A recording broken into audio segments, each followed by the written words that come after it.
Welcome back. Welcome back to the Dance Hour. I hope you enjoy that intro track. Always Consistent. That's what we are. Yeah, you got to have a theme song, and We do. we have one. Before we start, I'd like to issue 3 formal apologies. Is this the K-pop community, or are you done with that? Well, I feel like I should reiterate. You should. So just to really hammer it home. First, I want to apologize to the United Monkey Front of Southeast Asia, to the monkeys. I knew you were going to get torn apart. No pun intended to the monkeys. They came after you. They came after They me. took to the laptops. Yeah. and Bananas were flung. You got a lot of heat. Yeah. Again, to the K-pop stands, apology. You know, they're like, you're right, you know. You know who really has an axe to grind with you? The K-pop monkey community. Oh, man, yeah. Especially from that region, the Southeast Asia region. Yeah, you're not going to film there for a while. No. And then also the gingers. Every week we have a new target demographic that we unintentionally that you flame for no reason. literally unintentionally come after. But with that being said, You've made your peace. we've made our peace, and I believe this is going to be airing the day before Thanksgiving. Ooh, so everyone's with their family right now, if you have one of those, Or or friends, if you have those, or you're stranded or somewhere. you're stranded on an island, Yeah. but you have a lot of battery power and Wi-Fi somehow on this island, and you've chosen not to contact help. I don't blame them.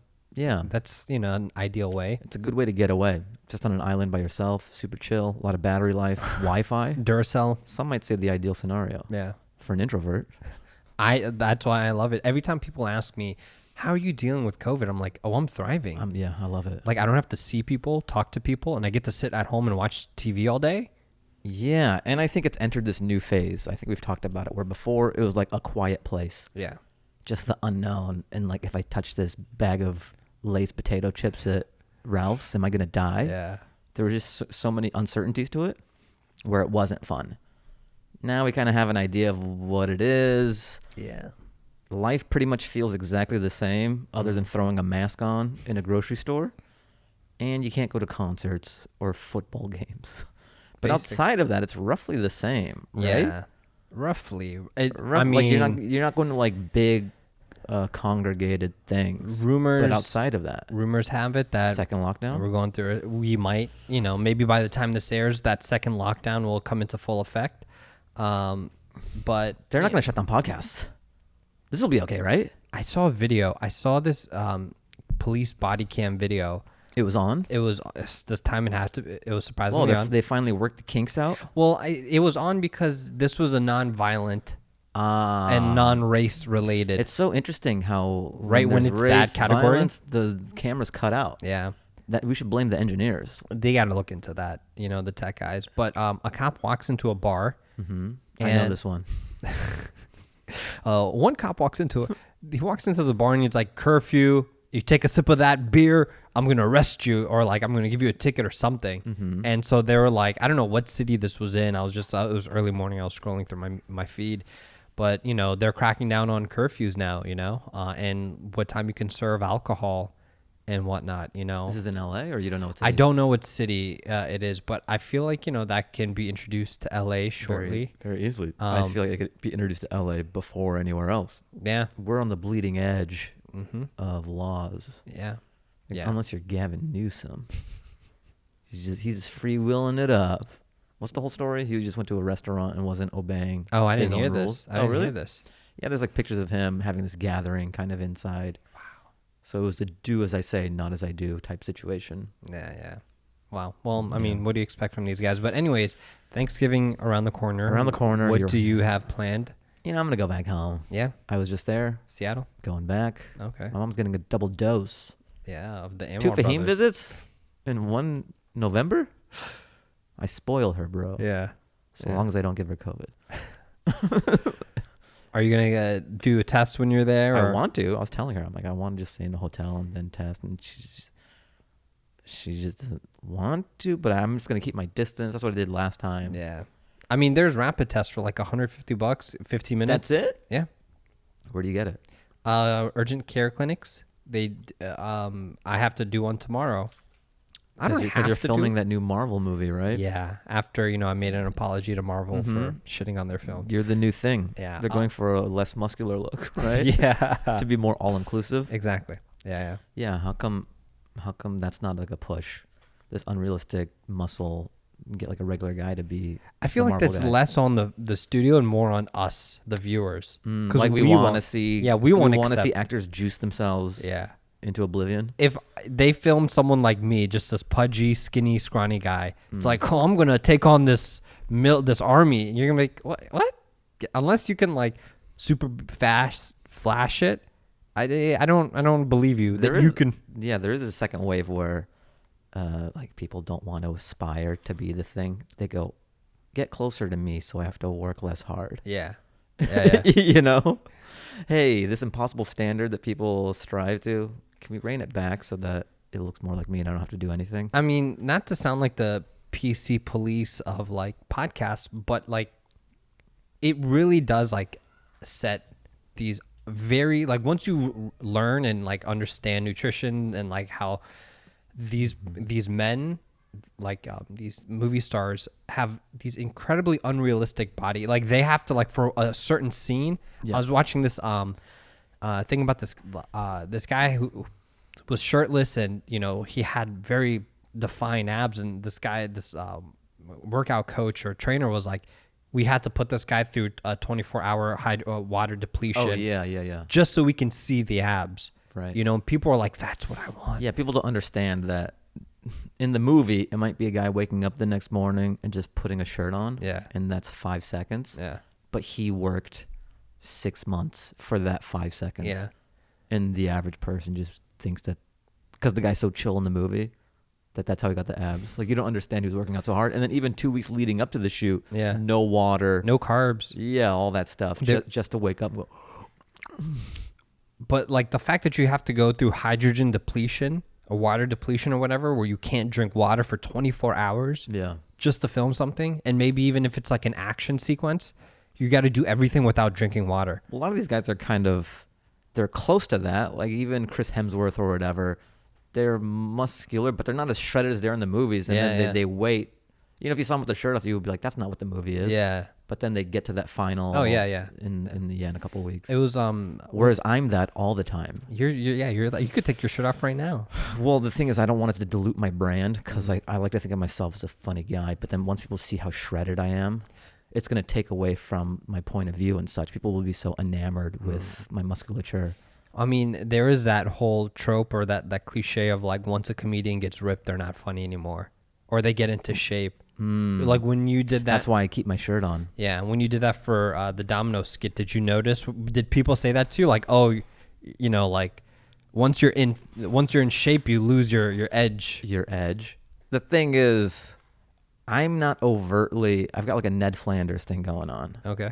I'm not as big or muscular as I was back. I know your reference. And that's a perfect perfect analogy.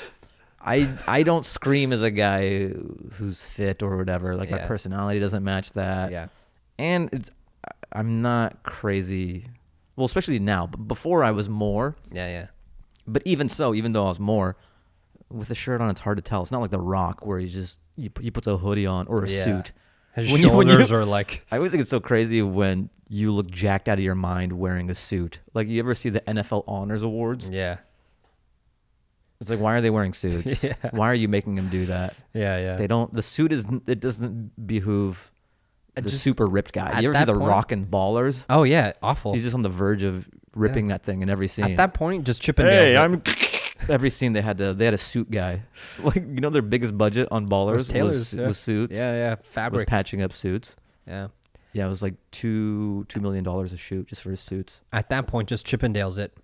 Just collar with a tie he's just glistening. Yeah, just shirtless collar. Yeah, see, Chippendales they knew. Initially they were doing full-on suits, but they kept on ripping because they were so muscular. Yeah. And when they were straddling the brides-to-be, they just kept on ripping all these suits. And the tailor, because he was a good tailor that they flew in from Europe, and he was like, I can't keep on fixing these suits. Yeah. Just give them a collar with a bow tie. Yeah. And then the guy was like, what about the rest of their clothes? And he goes, the ladies will love it. And that's how Chippendales was born. And I think that's what these muscular guys need to do. Show up to a formal and a collar with a bow tie or a tie. I don't know what they do at Chippendales, and then cufflinks. Yeah, and then you're good. Yeah, it's acceptable. I forgot how we got on this Ned Flanders tangent or whatever. When you got in shape, did you lose your? Did people tell you that you're going to lose your comedic edge because you're in shape now? No, because it wasn't a broadcast thing. It was almost. But have you heard if that? anyone knows, some people don't know the story. So I was still working at Boeing. Yeah. And then I had just left. So I just left Boeing, and Aristotle's my friend, and I lived right next to him in K-Town. Next door neighbors. Yeah, we were next door neighbors. So we had like studios side by side by each other. It was the best because it's like we were roommates, but we had our own space. Yeah. Because we were side by side studio apartments. None of the fighting over the little bullshit. Yeah. It was great. So when I quit Boeing, I always had these sketch ideas, and we would talk and stuff, and I would throw them. I go, this is the idea I had. Because Domino's was doing these things like, we've been doing these focus groups on our pizza, and these people are saying, oh, the cheese sucks, blah, blah, blah. And they go, and the chefs are looking at it, and they go, we don't want to hear this type of stuff. We need to do something about it. Yeah. So there was this ad campaign where we want you to try the new pizza. They were trying to prove that we can Domino's, do better. yeah. You have an idea of what Domino's is. Okay, the more we talk about this, the more I want Domino's. So just I'm making a mental note that after this, I'm going to pick up Domino's. Yeah, yeah. But continue. So I had a sketch idea version where it's that. We paint it, the focus group and all, and then the chefs, like I'm looking at it, and my buddy Jeff Brousseau, Seattle comic who's out here. So we're chefs, and we're looking at it, and then we're disappointed. We're like, obviously you don't want to hear people talk about your pizza that way. We got to do something about this. And then we want them to try our new pizza, and we're driving to a house. And I go, hey, you said some unflattering things about the old Domino's pizza. Why don't you try a slice now? And the guy's like, how did you find my address? I go, just try the pizza. And he's like, oh, okay. Then he opens the box, and then it's just my hand with a gun popping out of it. And then the music changes to this ominous, and I'm like, get the fuck out of the house. And he goes, what? I go, get the fuck out. And then I take him to the curb. And then he's like, please, I have a wife, I have a family. And I'm like, say goodnight. So it's a scene from American History X when he curb stomps the guy. So it's a Pizza Hut commercial that turns into American History X. So after I curb stomp him, it goes to black. You hear police sirens, and then it's black and white. And then you guys fully go into that. We fully go. Now we do it shot for shot. Yeah. And this is a testament to how talented Aristotle is. Yeah. Because we're just ragtagging it. No money, just his talent. Yeah. This is our own budget. Yeah. Shoestring budget. It looks like American History X, the way it's film graded. And so I have like a bald cap, I have a goatee, and I'm fit. Because I wasn't when I had this idea. And he goes, I'll train you. I'll get you fit for this YouTube video. Yeah. And to me, I love shit like that. The novelty of getting really fit for a YouTube sketch. Most people would do it for a Marvel movie. Yeah. Obviously, I'm not getting that ripped for a Marvel movie, but just it's so silly. I was like down. So he trained me for like 6 weeks. Oh, wow. We went to that 24-hour fitness in K-Town. I would lift a lot. He would tell me what to do because he's good at that. And I'm just good at listening. So I would do what he told me. Protein shakes and all that. It's pretty crazy that in 6 weeks, I put on quite a bit of muscle, maybe 10 pounds of muscle or something for that last shot. And it's great because then I turn around and I'm kind of fit. And then, he puts his hand behind his head. And then once you have that, you just maintain it. So I'm not as big as I was then, but like I'm definitely more fit than when I was working at Boeing. Yeah. I was a string bean. I feel like it does you a disservice. I mean, being fit at least once in your life, especially when you're young. When you're younger and you're fit. That was never my identity. I was never like a juice head or something. But once you have that body, especially again at a young age, you're not going to have that body ever again. And then you're always going to be like, oh, like that's what I want. Pining. Yeah. And I think like that's, maybe I'm trying to tell myself not to get in shape because I don't want to regret it 10 years. Yeah, you're probably smarter. Just going on keto once every year. Yeah, once every year. It does it. Ordering Domino's after every podcast. Yeah. But that's the better play. But that's what it's a scary thing because it's like, again, like when I think back to my keto, like right when at the end of keto, I was like down 20 pounds. And I was like, man, that's what I could be. Now I'm like, shit, I'm a slob now, but it does suck. And then you look at, these individuals that have, you know, like everyone always says Brad Pitt in Fight Club, you know? Yeah. Or like that era of like the late 90s Brad Pitt, Snatch, Fight Club, you know? They always say he's not super he's just very cut, and it's more nutrition. And Yeah. he doesn't weigh a ton in that. Yeah, yeah. So I think I've heard fitness experts talk about one guy say, oh, I want Brad Pitt in Fight Club. And they go, well, it's actually not a ton of heavy lifting and stuff. Yeah. It's more about diet and It's, like you know, losing fat. You know, the old saying, abs are made in the kitchen, you know? Yeah. And you know what my saying is, shirts exist. I just want to be fit enough to look fit with clothes on, you know? Yeah. That's true. How many times am I diving into the ocean? Hey man, once you get fit, you'll find the opportunity or the Find excuse. ways. Just take your shirt off to carry groceries into the house. Yeah. Let me help you with that. And yeah. Anyway, I had this awkward encounter today, actually. At Domino's? Yeah. The chef put a gun. I was picking up my third pizza of the day, and this guy. That's one of the dangers of Domino's. Once you have a slice, you gotta like keep going. It's like Cheetos, where you eat so much and you don't realize how much you've eaten until you're like, the box is empty. I ate a whole medium pizza. Yeah, I have a thought. If you feel bad about eating an entire pizza on your own, get like an extra large and eat half. Because then you get to pretend that you have restraint. No, that's true. Because you've eaten an entire medium probably. Or maybe an entire large. Yeah. But visually it looks like you only had half. So you get to be a fatso and have a clean conscience. Yeah, that night that I was working at your place, I ordered pizza and I finished it. I actually had one of the slices. Oh, okay. So I was like, oh, I was gonna finish it, but then I was like, You could have. I know, but then I was like, oh, he's gonna see an empty box and be like, this fat ass ate it all by himself. So I was like, You pretend you had friends over. Yeah. Like that's a better excuse. have you? Well, damn, what was that skit where it's like where you like you go to when the delivery guy rings your doorbell, you make it seem like you have friends. You're like, hey guys, the food's here, even though you're alone. There was a Key and Peele sketch where there was this like fat guy calling in an order, and he's just pretending he's by himself. He has all these like comic book figures, and he's pretending that he's getting an order for the whole party. Yeah. But it's just him. Yeah. Sometimes you have to do that, man. You know, just to feel better about Just yourself. for the optics. Yeah, but no. So I went to get my car serviced at the Toyota dealership, like not too far from here. And, you know, I'm on a rush. I'm trying to, like, drop my car off and get here so we can film. And this guy, the guy who's, like, taking, like, writing out my ticket or whatever, just decides to give me his whole life story. Nice. Like, and that's one thing I've noticed. It, like, you know, it's been 8-9 months since lockdown, so I haven't really experienced something like this in a long time. And I forgot how much I hate this, where you're trying to do something and it's like, hey, where are you from? I'm you know, like, Afghanistan. Oh, yeah. Actually, this is literally how it went. He was like, where's your family from? I said, Afghanistan. He was like, no way. My cousin's wife's brother married a girl from Lebanon. That's the same thing. Yeah. And I like, cause I've seen these memes and I just start smiling and I'm like, oh, no way.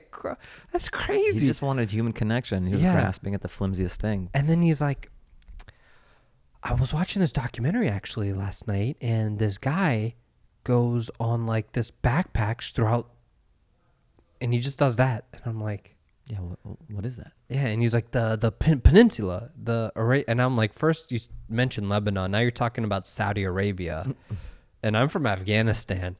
These are like very different, thousands of miles apart, hundreds of thousands of miles apart. And he was like, yeah. And then and I'm just like, do I be the dick to be like, sir, what the fuck, you know, or just be like, just let him. Yeah. So I'm just like, and I thought maybe I can end it there. I'm like, okay, yeah, cool. And then he's like, yeah, you know, and you know, I was growing up in Chicago, and my dad was like, you know, he passed away 2 years ago, rest his soul. And I'm just like, this is a lot. Yeah, and I'm like, he's dumping a lot on you. And I'm like, look, dude, I don't want to be a dick, but and he's like, and I'm like, oh, I'm sorry for your loss. He's like, yeah, you know, thank you, man, I appreciate that. And it's just, and then he's moving into his life in Chicago, and then he's talking about, he's like, yeah, my wife wants to move to the Valley. You know, it's really hot, and I'm like, yeah, you know, like if you go deep into like Reseda or Northridge, it can get pretty hot, like 10 degrees hotter. And he was like, yeah, you know, but like women, you know, women need that. And I'm like, They do? Yes. He's throwing weird facts at you Yeah. that aren't true. And now it gets even crazier. And then he literally says, yeah, and then he does a motion because of their menstrual cycle. And I'm like, like this went from sympathetic to loony, yeah. right? So now I'm You're like, oh, I feel for this guy. And then the Yeah. menstrual thing, you go, yeah. And I'm like, do I challenge him on this? Or I'm like, I'm just trying to give my car and go. And I'm like, oh yeah, you know, the Yeah. heat. Yeah. The heat and the women. their ovaries, of Yeah, course. the flow. It helps with the Oh. flow. Anyway, but it was it reminded me that today, like this week, was like a week of firsts for me. It was the first time I went to the theaters. It was my friend's birthday. Whoa. So his wife got reserved AMC? yeah, Or an AMC theater, and we watched Tenet again, unfortunately. Oh, man. But you know, Burning bridges every podcast, bro. but did we talk about? Yeah. I trashed Tenet, but first time being in a theater since lockdown, and then from the dealership here, first time being in an Uber. Oh, I've been in an Uber. Really? Oh, yeah. What's interesting is you'll get in, and some of them will crack the windows open. Like that's their solution. I don't know if it's effective or not, but To circulate it's the peace air. of mind. Just a lot of the Uber drivers are like, "Woo," Yeah. and it's kind of cold, but I don't care. Like Yeah. obviously, this isn't an ideal situation I want to put anyone in. If it makes him feel good, Yeah. I'm not going to be like, "Can you roll that up?" during a pandemic. Yeah. I can handle a little wind. I have a jacket on. Yeah. Yeah, but I wonder how effective it is versus the placebo effect of just him knowing. All right, all the Corona's whipping through the window. Yeah. It's not. We're not hotboxing Corona. I mean, but that's what they say. That's why it's like, you know, if it's a air circulated thing, you know, the air won't, or your particles won't. I don't know. I don't That's know. all The everyone's trying to figure aerosols. out. Yeah. Did you see that? I posted a reels of that IHOP Yes. in Tarzana. Yeah. I literally thought it was like a homeless shanty town. Yeah. It looked, and then I look closer and I go, this is IHOP's outdoor dining seating. Yeah. It looks so unappetizing. Like, who wants IHOP that bad? To sit out Where you on go, a sidewalk. Let's sit in this homeless shanty town tarp and eat some pancakes. Yeah. I mean, given your experience of living in K-Town for so many years and being used to the tents, I guess that's where your mind would go, because that's where, you know, but. If you go under an overpass, Oh, yeah. it looks like this IHOP. Mm-hmm. And to willingly just go in there and be like, two?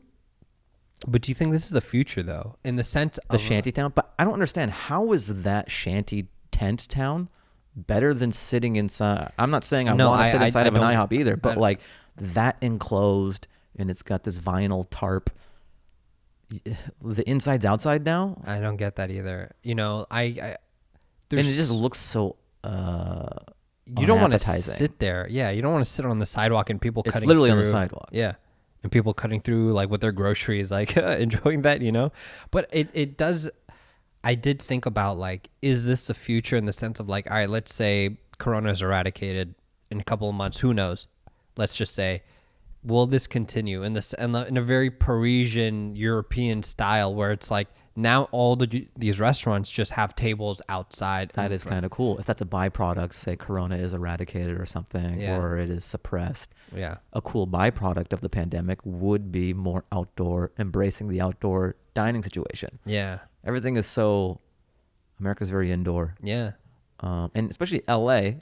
LA is the city of all of them to be able to do more outdoor than anything. That's why our solution has just been outside forever. It's fucking winter. You know what I mean? It's November and we're still doing outdoor dining. Yeah. Nowhere else can do that. Yeah. So I think that's made us lazy with our solutions to the problem as well. Yeah. Just because we're fortunate enough that the weather is tolerable. Denver couldn't say outdoor dining forever. New York can't say outdoor dining forever, Yeah. but LA can. And that's and who knows what, I mean, even with the second wave of lockdown, I think they're still going to continue outdoor dining, which Really? I don't know. I feel like I've heard maybe putting a curfew on it. I did hear the curfew, but I remember them saying that like religious houses of worship or whatever have to close unless they have outdoor. And I'm like, people are still going to like religious services? Like, Yeah, Man. you can't ration with people want their God. they locked down mosques, I think. I don't know. Maybe it's How open. come you can't do like Jesus to go? Just like takeout. Yeah. Like a priest comes to you. Just webcam it, you know? Yeah, it's like Zoom church, Yeah. and you're just like this to your laptop. you're doing like you're speaking in tongues. Speaking in tongues right now for our listeners. Fahim's hands are in the air and like it's so powerful that it's able to reach me through Zoom. Yeah, Fahim's being taken over. I by get the Holy healed. Spirit. He puts his hand on the webcam.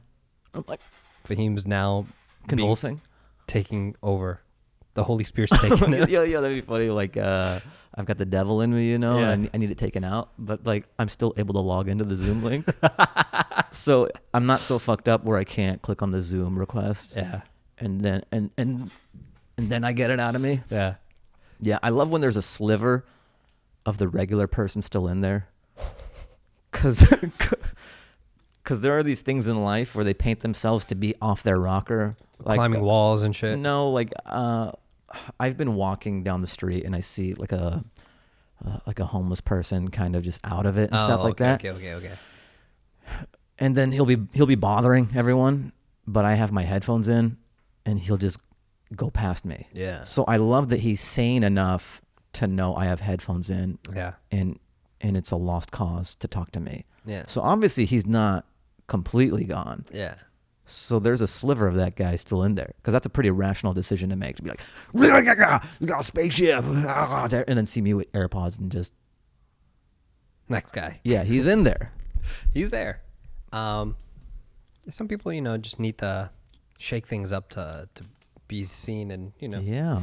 But yeah, how has the week been for you? What have you been up to this weekend? Just shows, man. I got back from Seattle and I had a show every night. Oh wow. Outdoor shows? Outdoor shows. Rooftop shows or no rooftop? There was a backyard. I did a backyard. I did this one in Burbank that was. They're all outside. They all wipe the mic. They all take their precautions. Mm-hmm. I doubt they're legal, or I don't know. Someone texted me. Actually, Tammy Jo. She does the car one. When the pandemic first started, shows started coming back. They did that show at the Magic Castle, the drive-ins. Like the drive-ins were the first wave of live performance edging back. Yeah. And those were fun. They were kind of a shade of what it used to be. It was almost, obviously it's not the same as performing to human beings, because they're in metal and glass. So you're not going to see the nuances. And so it was more of like a victory lap. We're going through the motions of live performance. Yeah, okay. It's just sort of a feel-good type thing. Yeah. It was like methadone. It wasn't heroin. Gotcha. I guess, if that's a good No, it analogy. makes sense. Because we have a lot of heroin listeners. They know. They know. They're on a mattress right now. Maybe one of these days we'll do heroin on the podcast. On the pod. Yeah. And just like live tweet our experience.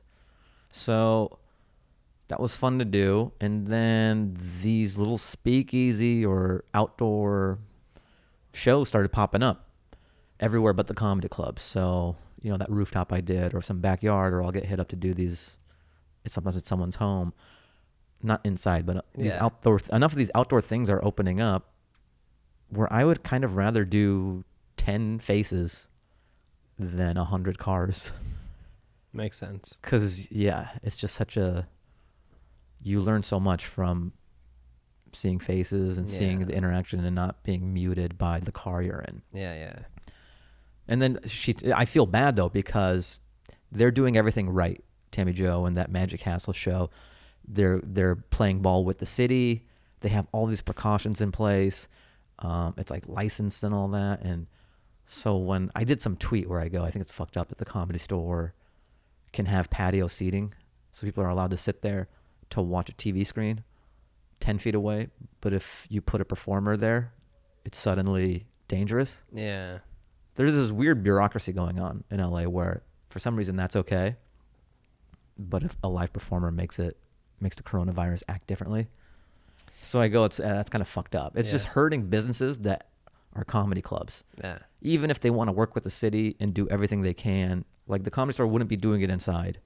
The Improv wouldn't be doing it inside. But because they are a comedy club, there's too much attention on them. So any move they make, the city will shut them down or strip their license, and they have too much to lose. Yeah. Whereas there's a million of these fucking backyard shows happening. So all these other ones are reaping the benefits, and this business, this institution that's been around, they just had a fucking documentary on Showtime, It's historic. It's such a fabric of America. So Yeah. Neil Brennan had this great quote, like, no building has had a bigger influence on pop culture than the Comedy Store. Mm.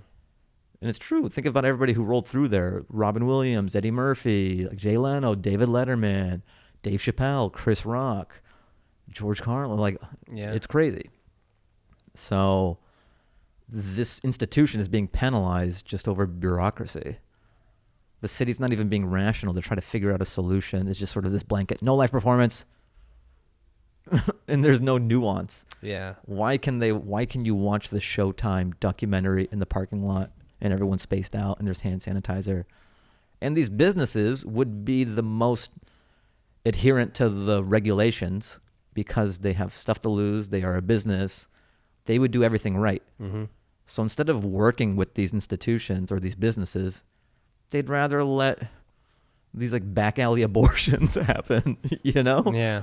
Yeah. Like the shows I'm doing, they are wiping it down and everything, but I would imagine the Comedy Store would do it even better. Yeah. Would have protocols that are even better. Yeah. Yeah. So, I mean, that's my frustration with the city. Which is crazy because like Disney World is open or Disneyland. It is? Right? I think. I don't know. Is it? I don't know. But maybe it's like if they announce that the comedy shows, here are the big A-lister comedians coming through, maybe that might be a bigger turnout. Well, they could limit it. There can be protocols in place where, okay, if you can order tickets online, it's only this amount. It's not going to be first come, first serve. Yeah. We're going to try to cram as many as... Yeah. They're not going to have the same protocols that were in place pre-COVID. Mm-hmm. They would probably have limited ticketing. They would probably say show up in shifts, not all at once, so you're all at time. So like whoever has these tickets, show up at this time, this 30-minute block. Yeah. Whoever has these tickets, show up in this. They would do it right. But they're not. The city's not even having that conversation with the comedy clubs. And that's just frustrating. I think there's just like this big frustration in LA. Yeah. Where there's just blanket bureaucracy and it's been how long? It's been, 9 months? About, yeah. I could understand this type of shit in the first couple of months when everyone's trying to figure it out, but it's fucking been too long to just say, it is what it is. Yeah. Hey, you can serve peanuts and you can watch TV. They're turning comedy clubs into sports bars. That's not the solution. These businesses are hemorrhaging money. Yeah. They're a fucking comedy club. They're not a Buffalo Wild Wings. And the city's solution is just be a Buffalo Wild Wings. You can keep your doors open that way. Yeah. But no one's going there for that. Speaking of Buffalo Wild Wings, They're our sponsor. some douchebag. Yeah. Oh shit. Is this a jabroni of the week? No, because I don't know who it is. But I feel like it's a friend. Jabronis have to be specific. They can't be nebulous. Yeah, sign me up for the Buffalo Wild Wings newsletter. So how is it? Pretty good? What if it's like the New York Times? Every week, You go, holy shit, this is great insight. every week I get promotional emails from Buffalo Wild Wings, and I can't even remember the last time I ever stepped foot inside of one. Mm-hmm. Now I'm getting emails from, and I know someone must have done a jerk move, gone and just like put my email in, like a friend or something. Yeah, just to troll you. Yeah, I'm like, once I find that guy, it's on site, But what are the deals of the week? I'm just curious. Oh, I don't even. I think they're doing a BOGO, buy one get one. Ooh, Yeah, BOGO. yeah, buy one get one free. But yeah, that's about that. I gotta ask you, this vaccine. How do you feel about it? I'm. You gonna take it? You gonna be first in line? No, never. I watched I'm Legend. I know what happens when you take a vaccine. Was that a documentary about the future? Basically, yeah. Yeah, Will Smith hosted it. What was the broad strokes of that again? I think they found a cure for cancer, and it was like this vaccine or something, and everyone kind of took it. And Will Smith either was the one who He overslept? I don't know how he survived it. Maybe he administered it, or I can't remember. It was like 10 years ago, but yeah, and he is the only one who survived it and made everyone else into either zombies or they killed them. Interesting. And that might be going on with this COVID vaccine. You never know, man. So, and I think they said you want to be Will Smith? Oh yeah, I'm gonna sleep in a tub. Nice. just for that reason. I could sleep in one right now, but it wouldn't. It just wouldn't justify it. But I think they said they're gonna do medical individuals first, like first responders first, like doctors and nurses. And I'm like, aren't those the people that you don't want to lose? God forbid. Well, if it's pretty, it says 95% effective. Yeah, and I think a new one came out like yesterday saying that's like 98% or 96. Damn. They upped Pfizer by like a little pissing bit. Match. Yeah, so it's like called Moderna or something. Oh, Moderna, yeah. Moderna, and then like because Pfizer said like it's like a 95, and then Moderna was like 98%. You know, like it's a bidding war. Yeah. Who has the 99? Better yet, the 100. Who has the hundo? Ooh, I don't think there'll ever be a hundo. Not with that attitude. I'm gonna do it. You're gonna take it, or you're gonna create it? I'm gonna create the 100, but I'm not gonna take it. But I'm gonna make a lot of money. Will Smith it, yeah. I'm gonna Will Smith it. Yeah, be the one that survives. But I'm interested. I don't know when they'll release it. I just want to go to concerts again. Put it in me. I actually don't care about concerts that much. Speaking of concerts, what has a woman said to you where you're like interested in someone and they've said something to you where you're like, I'm out? Yep, I'm out. Yeah, it has like the pettiest thing. This isn't that petty. One time I think this girl was trying to impress me, or she was just recounting. Some people will name drop, and they just love name dropping or whatever. So she was like, yeah, I think she said she did coke with Adam Levine from Maroon 5. I don't want this to be libel. She could be lying. Yeah. But that did not impress me at all. Yeah. That made me think less of her. Yeah. I wasn't like, whoa, bro, you did coke with Maroon 5? Yeah. And it was less attractive to think that she would think I would be into that. That you would be so fascinated. Or that anyone. I guess there are some people who like that would pique their interest, but I'm the opposite. Yeah, yeah. You tell me you did coke with Maroon 5, I'm not. I think less of you. Yeah. And if you want to do that, that's fine. But to use it as sort of like as like a flex. A flex. It's a weird flex. It's definitely a weird flex. I was talking to someone and they just want to go to Coachella real bad. Mm-hmm. Like, I want to go to Coachella, not just once, but like every year. And I was like, okay. This is where I check out. Why? Because you wanted to go so bad? I just don't like I don't like. Well, I don't care about festivals. Yeah. But this one time, since you did bring up you wanted to go to a concert so bad, I was joking. Though. I know. Yeah. Fahim's. I'm over this now. I just don't like crowds. I don't like being in. Same. Yeah, like if it's like it's a big to do. So that's my whole thing about concerts. I'll go if it's easy. Yeah. If I know the band. Yeah. If I want a VIP and it's super chill. Yeah. I'm not a GA guy, where I buy tickets and I gotta wait in line. I just don't like that. So now when I was in my like late teens and early 20s, I would be that guy that's like shows at 9 p.m. I'm at the door at 5. Mm-hmm. Literally, I would do that. I would like camp out at like 5 p.m. like first in line, and then I'd make friends with them. Like, you like these guys too? Yeah. Like what? And then we'd be like, oh, what's your Facebook? And those were the days. But now I'm like, okay, I call the venue. What time does the opening act get off? And they're like, and what time's the main headliner? And they're like, 9 p.m. So I'm like, all right, I'll just show up at like 8:50. Because I'm not there to see some. You're like this when you come to the Comedy Store too. Oh yeah. You would always text me and be like, "What time are you on?" And then I would get you on the list. Yeah.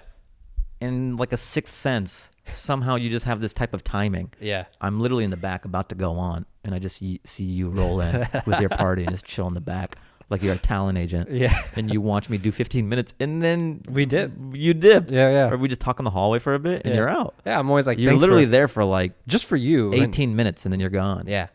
Because I mean, not to knock any of the other comedians. Because I know the people I kind of bring them like, okay, this individual wouldn't really be like their comedy taste. Sometimes I might be sandwiched between someone who they might like though, right? And would they? Maybe, but then we always have a packed night because it's like we got to see Fahim and then we got the plans right after. Yeah, you're like a tour guide for everyone who comes through. I'm doing the Ali Baluch LA tour, exclusive tour.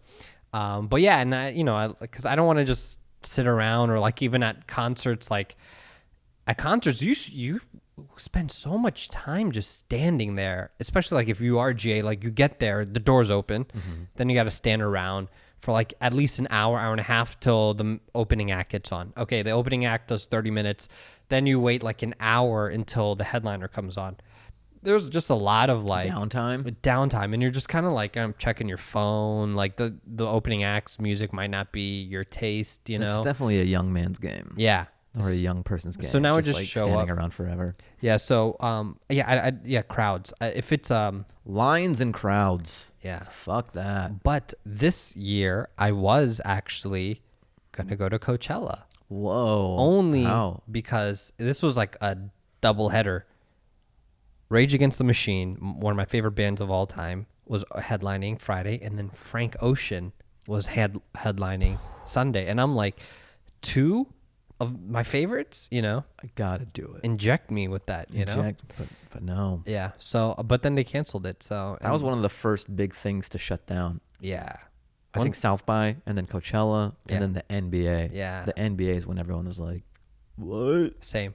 That's when I took it. I was like, real serious once the NBA shut down. Gotta ask you, how do you feel about Twitter fleets, dude? Oh, I hate it. What is it? It's stories. Like visual? No, it's like Instagram stories, Facebook stories, Snapchat. So is it video or is it tweets that fleet? No, you could do all three. You can do tweets, you can do video, or you can do a picture. So every app's just copying each other? Now there's stories on everything. And it's gotten, at first I was like, oh, this is so cool. I threw up something on Twitter, and then I threw up that little Shia LaBeouf little clip from the table read and then I was like, oh, this is cool. I see so-and-so. And then like the day goes on, and it's like hundreds of people now like that are filling up their story. And I'm just like, okay, this is getting overwhelming. Like, I have enough people that I follow on Instagram that I'm like, oh, this is overwhelming, where I mute people. Yeah, you don't want to be overwhelmed on everything. Yeah. You open up Facebook stories. You open up Instagram stories. You open up Twitter stories. Also, you have to choose which one you want your stories to go to, right? Yeah. You go, is this going to be a Twitter story? Do I have to rip it and upload it to Instagram? You just want one home for the stories. Do you have Twitter voice notes? Yeah, I could, but what's the point? I don't have that feature available. Did you get the new update on Instagram where now there's a shop button? Yeah. Who's using that? I think it's the most not used button, and everyone just avoids that part of their screen now. Yeah. That's where the notifications used to be. Now it's like at the top. I have inadvertently hit shop. I think they did it on purpose. I think so. They go, let's try to launch this bullshit shop option on Instagram. Let's put it where everyone taps. Yeah. So I have to train myself to hit home and then go. It's kind of annoying because you know how the red button would show up under the home? Yeah. That's how you knew you had a message. Mm-hmm. Now it could just be a like. Yeah. So what used to be kind of getting your attention, like, oh, this is urgent, is just some like. Yeah. So I don't love it. Yeah. I think social media, these apps are just trying to race to see. Well, Facebook just ruins everything. And the worst part is, like, they're not going to change. No. Has there been a time where they're like, we listen to the people, the outrage, we hear the outrage? No. We're going to roll this back. I don't think that's ever happened. I don't think they do what they want. Yeah, and I don't think they go, Reels is happening, whether you like it or not. Yeah, it's sort of like you're a little kid and your parents are moving somewhere and you have no say over it. Yeah, that's this. All we want is chronological posts with and organic growth. Don't throttle my shit. Yeah, let my existing fans see what I create. Why are you throttling it? You're forcing me to post on TikTok. Yeah. Why do I have more followers on TikTok and I've barely been on there? And I've been on IG forever. I'm not happy about it, but it's just the way it is. Yeah. They don't make it easy. They don't make it easy. Yeah, they don't. But yeah. Oh, yeah. I've noticed, because look, being a creative or whatever, you have to be privy to the algorithms and the changes of each social network. So I've noticed on Instagram, there is this no man's land for video. You better be a Reels or you better be an IGTV. If you create a video that is 31 seconds to a minute, that is a no man's land. The algorithm is not going to do anything with that. Interesting. You are shooting yourself in the foot if you have a video that is 31 seconds to a minute. Wow. Because that's traditional, back in the day, old school Instagram video. Yeah. Just square or 4:5 aspect ratio video. Yeah. They're not pushing that. They're pushing Reels And they're pushing IGTV less so than before, but like Reels is what they're really pushing, which is annoying as shit. I don't get because I'll have stand-up clips, and it might be a great 45-second bit, but I have to chop it to 30. So you're having to sacrifice. It's like what I've said before, where algorithms are dictating art. Yeah. So I'm having to dilute it to make it an Instagram reel just to reach people. Yeah. Yeah. Well, luckily you got that tattoo, you know. Luckily I got that algorithm over everything tattoo. Over everything. Anyway, how's the mailbag looking these days? It's been a little silent. It's very, still is. Maybe it's the holidays. You know what it is? I feel like we were a podcast that people listen to during commutes. And people aren't commuting these days. They're not commuting. Everyone's working from home. We were their escape, their weekly escape from the mundane commute. I found that too. Once I was staying home more, I wasn't listening to as much music because I'm on the road and I would just throw playlists on and having that downtime. Yeah. Yeah. So these habits shift when you throw a wrench into it. I'm listening to more music now just because I have to be at home. Like if I'm washing dishes, I got to listen. I'll play music, or if I'm cleaning, or if I'm, because now I'm cooking more because I'm at home all day, or I'm making a mess all the time now. Or if I'm just editing, I always got to play something. I see. Do you music during showers? Sometimes. I notice people don't do that, which is weird. I'll do it sometimes. I'll hook up the Beats pillow or whatever. Yeah. And dishes, I'll do that. Yo, we just got one today. Oh. This is a fresh one. Okay. I'll get to that. But we have one before it. So hold your horses, listeners. Tabarak Sadiq, we'll get to you. Right now, it's Reese time. All right. Hi, Fahim and Brown Dalia. Can we use that nickname anymore? Wait. They called me Brown Dalia? That's you, I guess. Why do I get this nickname? Because you got the hair. Okay. Well, I'll take that. Yeah. I'm fine with that. It's very hydrated and wavy. And thank you. Kind of got like a Dev Patel thing going on. I'll take the Dev too. What about Slumdog? Can that be your new nickname? I'm a millionaire. Yes, I will take that. I commented on a podcast that we need to send in more mail. So here's a few questions. Use some. All or none of them. By the way, my name's Reese. Ollie. What's up, Reese? What's up, Reese? I love your pieces. Where can we see the documentary you have made? And what was the process behind making it? And reasons for making it? Which documentary? I've done Oh, nice flex. Which one? Thank you. I did one on violent extremism, on the parallels between Islamic radicalization and white supremacy and how they recruit. I don't know if you can find it anywhere. Mm-hmm. And it's something I did for, I was just... for Quibi, right? Yeah, it was for Quibi, unfortunately. Trying to tackle such a big subject in just 5 minutes. Yeah. And it was 16 by 9 vertical. And then second question... And what other projects / ideas do you have going on currently? Or did COVID put them on pause for now? Oh, I'm producing a documentary about a famous Afghan singer, Ahmed Zaire. Ooh. I'm working with his daughter on... Damn, that's fire, bro. Yeah, so that's in the... we're working on that. And just some other smaller short films I think I'm trying to get off the ground within the next couple months. Very cool. Yeah. Fahim, speaking of COVID, are you concerned that with COVID numbers on the rise, that already limited shows will become more scarce? Would you ever consider getting a few comics together and touring countries with low number? Example, Australia and New Zealand. All right, let me see if I can answer that. Are there what? Specials of because back in the day it was the Kings of Comedy, Def Jam. Actually, Def groups Jam, of people. Yeah, where they would tour. Cruise. Yeah. Because the Kings of Comedy was Bernie, Cedric, right, Steve Harvey. Yeah, that used to be a thing. Yeah. Yeah, there's been less of that. Yeah. You never know, man. Because you were in one. The Axis of Evil? No, the Axis of Evil? Not really. I think they were trying to kick it up again or whatever. And I always had an apprehension with... I love those guys, Maz is one of the biggest sweethearts, the coolest guy in comedy and very generous and all that.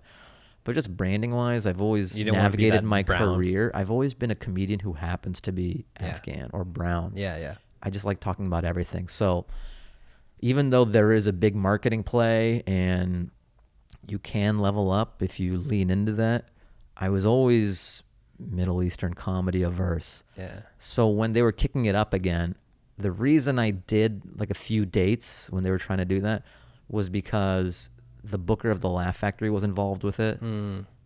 And it was more of a networking play where I go, I may not like this baggage associated with it, but I want to get into the Laugh Factory. Yeah. So I was willing to it was just a few shows. I go, I'll just swallow my pride or whatever my ethos is to get in at the factory. Yeah. So that's kind of why I did that. But it didn't really go anywhere. It just fizzled out. I was, there's one guy, this commercial director that like I reached out to. He gave me advice. He was like, take a project for one of three reasons, whether it will help you financially, like if the check is good, or if it's a network opportunity where it's like, all right, the money might not be worth it, but the connection that you get from it, or three, the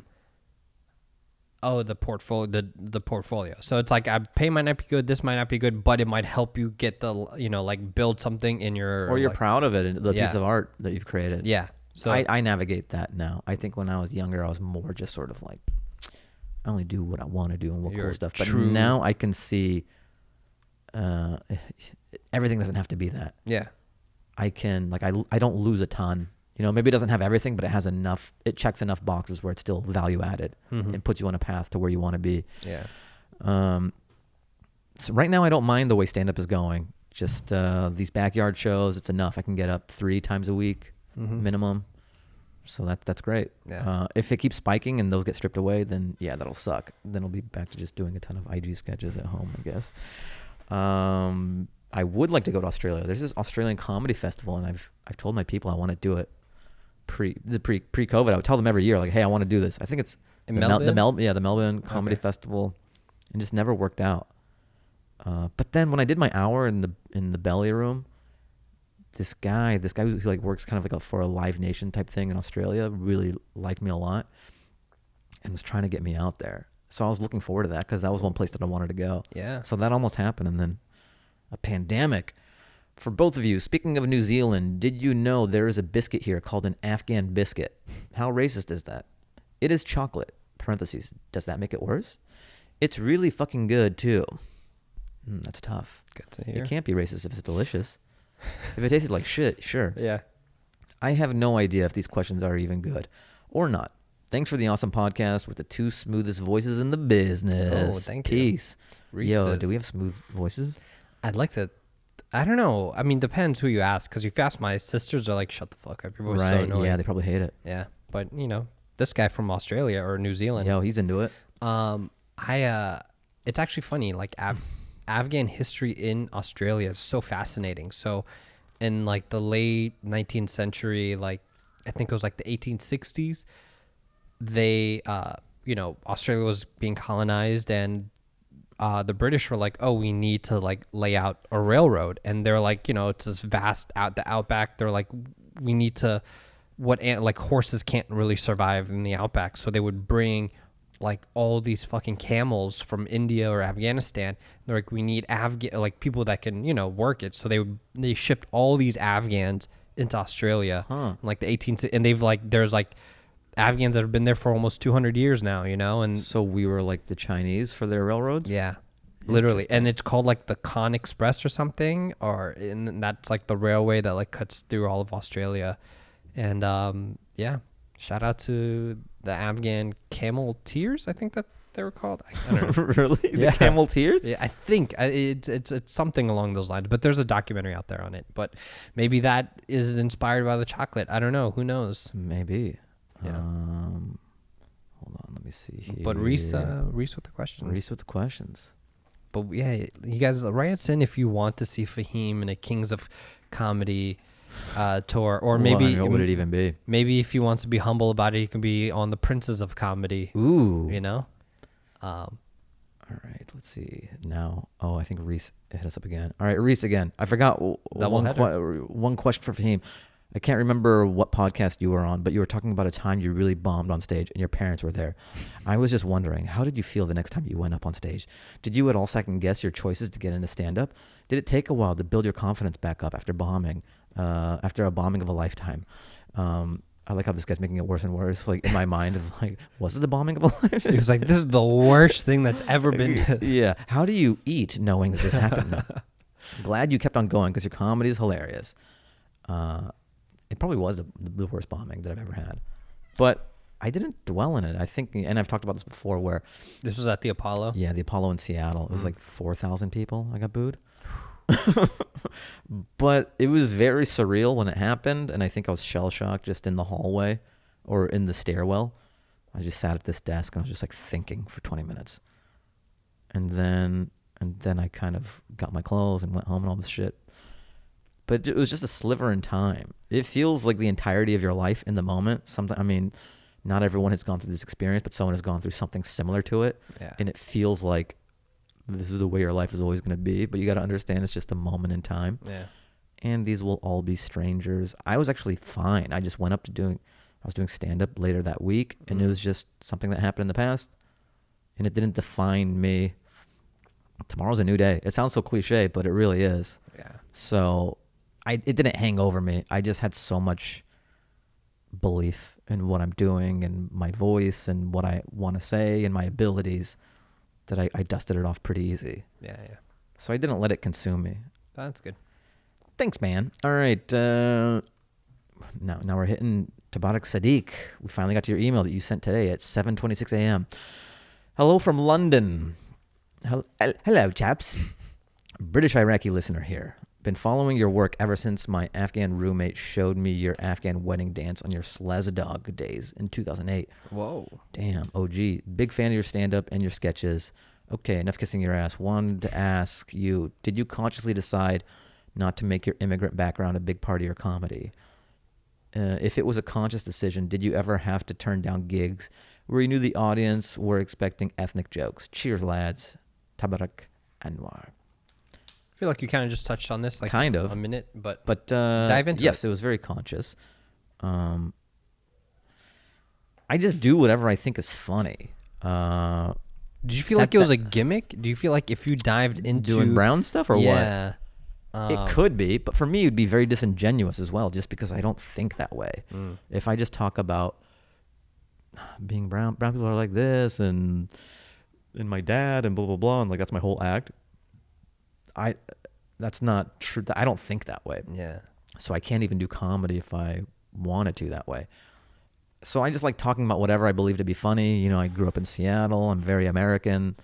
Being Afghan informed, it's a part of who I am. I don't shy away from it, but it's not my North Star. Mm-hmm. And I just know that having the name Fahim Anwar, and I know that is a route for a lot of people because it is a quicker route. The inside jokes are always faster than universal observations or mainstream success. But I just love this way more than getting any kind of... I didn't need it that fast. Yeah. And I didn't want it like that. I don't want to be doing weddings and, making money doing this niche market or whatever. And then sometimes people would like what I'm doing. I have, they'd be like, hey, can you do this MSA event, some Muslim Student Association, or can you do this... And I know that this person may like what I'm doing on the regular, just maybe they saw me at a comedy club or they like my clips or something, and they think that it'll just port over to MSA and it'll be fine. But you don't understand. You came to me and you saw me in my element. You saw me at a comedy club. Yeah. That's sort of international waters. If you take what I'm doing here and you plug me into like doing the same stuff and it's all the same race or point of view, it's not going to work. Mm-hmm. And the thing is, I'm in comedy, so I know this nuance, but the person booking just knows they like you and they think that it'll work. But I just know that I'm not going to be right for that audience. Yeah. Because at the comedy club, I can speak freely, I can swear, I can talk about whatever I want, I can be me. When I do this, me trying to do that, some people will get offended, they'll clutch their pearls, they're not as... ideas evolved as a comedy club. They're more conservative. Yeah, yeah. I would have to alter what I do it would just be for money. Yeah. And if I don't need money, I do it because I want to do it. Ideally, I do it because I want to do it, and I can make money. I can make money doing what I want, and everyone's happy. Yeah. If I'm having to tie my hands, it better be a lot of money. It has to be worth it. Yeah. Yeah. So it was conscious, and especially Hollywood. I was watching this podcast. It's actually Pauly Shore and Bill Burr. So Bill Burr was on Pauly Shore's podcast. Okay. And Bill Burr was talking about how Hollywood they don't have time to know what you are. They size you up like that. If you look like a librarian, they're casting you as a librarian. You might be great at some other stuff, but it's your job to let them know that over time. You write your own thing. You write your own project. You can't expect the industry to know all the dimensions of you as a performer or what you're trying to do. Yeah. So if I'm a comedian, my name is Fahim Anwar, I'm ethnically ambiguous or whatever, I know they want to put me into that box already without me doing anything. So why do I want to help them do that? Me not saying anything, they already want to put me in that box. So if I start doing all this, Muslim people are crazy or we've got it figured out, or if I'm just doing a bunch of that stuff, like that's all I do, I'm helping them paint me into a corner. Yeah. So it was twofold. I don't want to help them paint me into a corner, and I already don't think that way. I want to talk about everything. So it was conscious. Yeah. Especially with some of the opportunities that came through early when they would send me out on auditions and stuff. Things would come through for CSI, some terrorist shit, and even if it's nuanced terrorist stuff, like maybe it's not like Allah Akbar and I blow up. Maybe it is like question him, like your country, they come to us all the time and you don't understand the blowback. And even if there is dialogue like stuff like that, like it's a nuanced terrorist or something, that didn't interest me because I'm a comedian. And if I was just an actor, sure. But at the end of that gig, that doesn't help me do what I want to do. If anything, it helps me get more terrorist roles down the line. Yeah. No one's like, whoa, this guy's been a terrorist 12 times. Yeah. Let's make him the lead in this rom-com. Yeah. So your jobs kind of carve out the career you'll have. You get pigeonholed. Even in film, like that's why I had to leave ridiculousness, because I was like, if I stay here too long, I'm going to get pigeonholed as I can only work on a show that's like clip based. Right. Versus like if I want to move to like, let's say like Game of Thrones, like, it doesn't really translate, So from like that terrorist role, you wouldn't be able to translate into like the rom-com lead, because it's like, like they look at previous employment experience, and. Or even as a stand-up, if I wanted to be taken seriously as a comedic voice and I have 20 terrorist acting credits. Yeah. How good is this guy's stand-up, really? Yeah. But that's just my take. I don't know. So there you have it, dude. All right. That's the mailbag. Those are our mailbags. Okay. Or our mailbag singular. All right. Well, if you guys have any more questions while Fahim pulls up the song. So if you guys have any more questions, write us in at fahimanwardancehour@gmail.com. Yeah. And don't forget to cop your merch. Cop your merch, fahimanwar.com. Click on that merch tab. Get some threads. And send us your pic. Send us a pic. We'll throw it up. We'll show the people how good you look in this shit. Yeah. And rate, review, star us, give us 5, comment on YouTube, on Apple. All of that. Catch us on YouTube, Fahim Anwar. Fahim Anwar. No. It's just youtube.com/Fahim Anwar. Okay. That's where all the pods are. And so if you're listening to this on your Spotify or Stitcher or iTunes, come check us out on YouTube. One last thing, stay safe during this holiday. Yes. Stay very safe. And enjoy the family political debates that are coming. Does that happen for you? Like at the family dinner table? A little bit. Not political debates? Not so much where we all hate each other. It's healthy. Yeah. We have a healthy version of it. Our thing turns into a big yelling match. Yeah. It's like, I'm not coming back next year. It doesn't get bad. You don't get it. Like, it's not as bad as like there's Trump supporters in the family, but there's like libertarians. So, and then there's like, let's pay for things with rocks. It's like, oh my God. Yeah. Libertarians, conservative centrists. And then it's like the communist me trying to like bring it Yeah, together. and they're like, they're like, this guy, like this, and they always say this is what happens when you go to LA. Ooh, slam! Fucking LA's over here in Virginia telling us, we need to be hippy dippy loving, and I'm like, oh my god, all right. Yeah. But anyways, what are we gonna dance out to? We're gonna dance out. This is kind of like we're gonna go rock. Whoa, right? This is my kind of shit. Yeah, I love this. All right, this is kind of like dance rock. This is by the Magic Gang, and it's called "Take Back the Track." All right, you guys. Enjoy it. See you guys next week. Subscribe. Peace. Peace.